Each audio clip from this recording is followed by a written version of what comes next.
Impacts of inherited vitamin D resistance. The role of polymorphisms in vitamin D-related genes in response to vitamin D supplementation. This is a 3-minute overview of this key paper from 2020.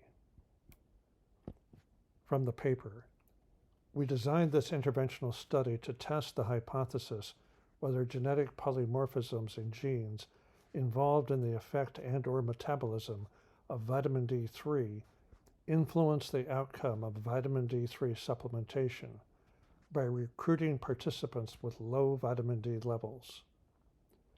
We believe this question to be particularly relevant since little is known about the role of the genetic background in vitamin D deficiency and/or responsiveness to supplementation in the Arab population. The vitamin D receptor has several well-known polymorphisms. Among these is a single nucleotide polymorphism known as the Taq1 single nucleotide polymorphism. This figure illustrates the prevalence of the Taq1-SNP in various populations throughout the world. In this study, young, healthy female students at Qatar University were recruited if they had vitamin D levels which were deficient or insufficient, as defined by the International Endocrine Society.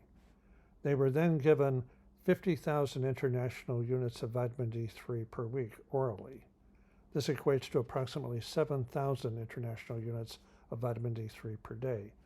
After 12 weeks, their blood was analyzed to see whether they had responded to the supplementation. There were strong responders. These turned out to be individuals who had a homozygous Taq1-SNP polymorphism in the vitamin D receptor. Other genes were analyzed. The vitamin D receptor in particular is shown in this subset of the data. Overall, there was no clear grouping of the participants based on their response to vitamin D supplementation.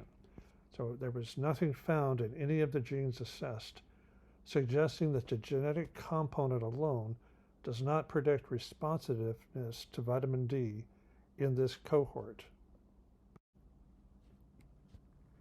I encourage you to read this paper in detail to see if you agree with the conclusions and the implications of this paper.